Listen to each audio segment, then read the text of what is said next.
finished meeting with a builder, and we've been working with this builder for about 17, 19 years, something like that. The reason we've been able to maintain this relationship is because sometimes they have a problem and sometimes they don't. And I'm really honest with folks about this.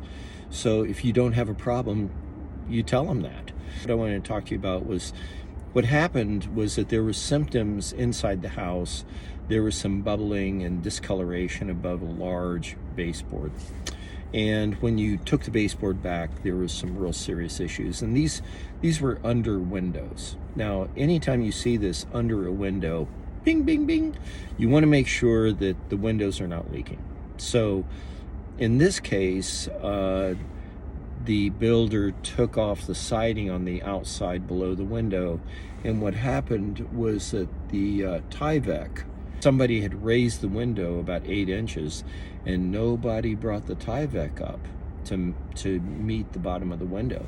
Water was able to slide down behind the siding and get behind the Tyvek, and there's a huge amount of water damage on the OSB board and on the wood framing and all this. And the wood is saturated. So the technical approach of this kind of a project is you demolition as much as you can.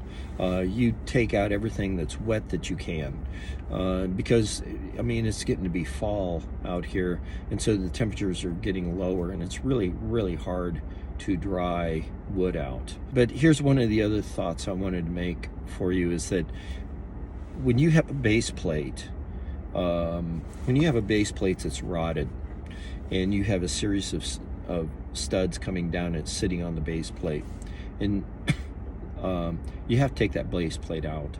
So you take a sawzall and you cut at the bottom of the stud at the top of the base plate, cut the nails off, and then you chop off that base plate and you pull that out, and then you look at the OSB board flooring underneath it, and if that's punky and rotted, you cut that out. You do the demolition that's required. You cannot leave, this was rotted wood. You can't leave rotted wood in place. Now, in this situation, there were 4 or 5 2x6s that were nailed together, and you could tell that there was mold on the surface. There was also mold between the boards. And this is a support structure that goes up 20 feet on the back of the house. So there is a point when you do the best you can, removing the mold off the surfaces, and then you bring the property owner in and say, there's going to be mold between those boards, and we're going to use a permanent critical barrier, and we're going to seal that in so there's no potential for exposure. But the cost of removing those boards up 20 feet in the support system, it would have really been detrimental to the home. That's a way that most people use in our line of work. You remove the best you can, and then you encapsulate things that are like, are you willing to spend $10,000 to remove 2 square feet of mold? I wouldn't do it. So that's when you go to encapsulation and critical barriers and that kind of thing. All right, always be honest with your clients and bring them into the conversation. Make property owners in particular aware that if you're going to leave something behind, they should know it.